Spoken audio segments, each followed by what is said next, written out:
Welcome to Medical Logistics 101, Pneumonia Overview. This video is for educational purposes only. It is not medical advice, does not replace a medical evaluation, and may not apply to your situation. If you have symptoms or concerns, please speak with a licensed healthcare professional. My goal is to help patients enter healthcare with a map instead of a blindfold, and to explain how clinicians think through these problems in resource-limited settings. Definition: infection of the lung parenchyma causing inflammation, consolidation, and impaired gas exchange. Can be community acquired, hospital acquired, aspiration related, or immunocompromised host specific. Signs and symptoms: typically we'll see fever or chills, cough, which can be productive or dry. Dyspnea also, that's shortness of breath, and it's also seen with pulmonary embolus, something to keep in the back of your mind. Pleuritic chest pain, pain with deep breaths, also again seen with pulmonary embolus. Fatigue, malaise, GI symptoms sometimes, especially in older adults. Confusion or altered mental status in elderly patients do sometimes see that. Exam findings: tachypnea, tachycardia, hypoxia, decreased breath sounds, crackles or rails on auscultation. If you percuss, sometimes you'll note dullness to percussion of the chest. I don't typically do that, but there may be some providers that still do. Diagnostic studies: chest x-ray, consolidation, infiltrates. Sometimes obtain a chest CT if there are concerning findings on the x-ray or you need to rule out a pulmonary embolus. Labs: usually we'll get a CBC, which may show leukocytosis, an elevated white count, or sometimes leukopenia, a low white count. Always typically we'll get a complete metabolic panel for a couple of reasons. One, to assess our electrolytes, but also to assess renal function before starting antibiotics, which can be critical to know. Lactic acid, if you're worried about sepsis. Blood culture is pretty standard. A BNP, this is a test we sometimes do to check for congestive heart failure as being a cause of their symptoms.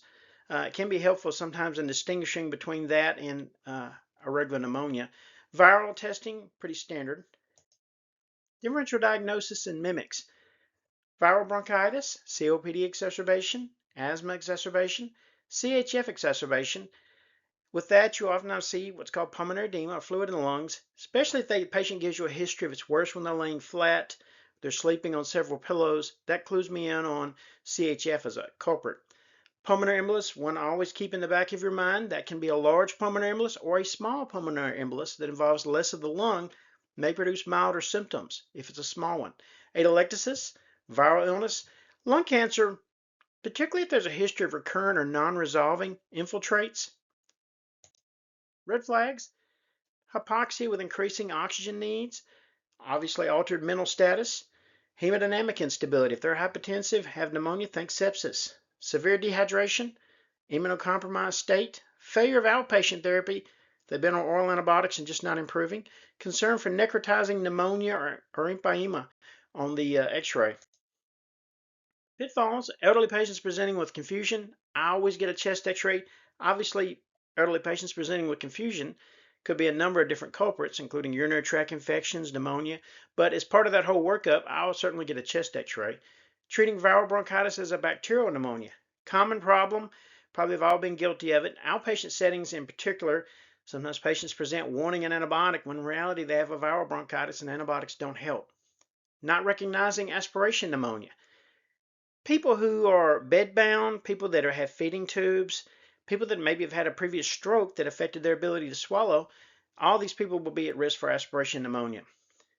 As a part of that, I would say beware of aspirated foreign bodies in children also. Certainly children, we can't watch them 24/7, and something as small as a peanut or even smaller they get aspirated distally in their lungs, and it can create a situation where they start having repeated infections in that area of the lung. And over time, aspirated foreign bodies can create an obstructive pattern on chest x-rays that radiologists can appreciate. The radiologists won't necessarily know what's causing the obstruction, but certainly if they see that obstructive pattern on the chest x-ray, they're going to recommend further workup to find out what's causing that obstruction.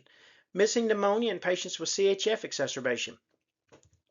To me, when I look at a chest x-ray in somebody with CHF exacerbation, we call that pulmonary edema, it tends to be pretty symmetric. Has almost like the best way I can describe it, a cotton candy type appearance, very fluffy interstitial infiltrates, but it's symmetric.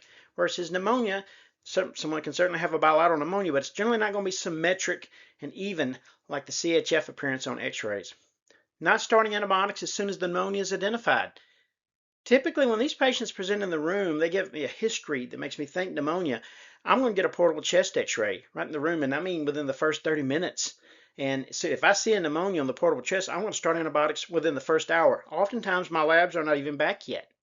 Attributing hypoxia to pneumonia and not considering pulmonary embolus. Again, pneumonia and pulmonary embolus can have similar symptoms, and they both can cause hypoxia. So it's one of those things, pulmonary embolus is you have to keep in the back of your mind with these patients. Disposition, usually home with follow-up, close follow-up, if the vitals are stable, no hypoxia, not needing supplemental oxygen, able to hydrate, able to take oral medications, obviously, has reliable follow-up, and has no major comorbidities or red flags. Typically will admit if there's hypoxia, they're requiring supplemental oxygen, do they have labored breathing?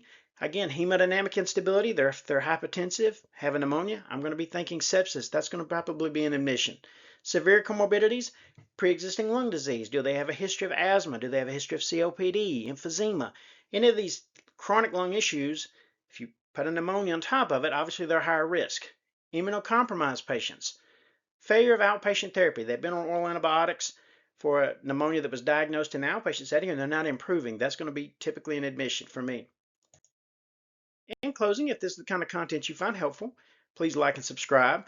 If there are topics you would like to see covered, you can email me at medicallogistics101@gmail.com. Remember, the danger isn't always what you know, but rather what you can't afford to miss. Thank you.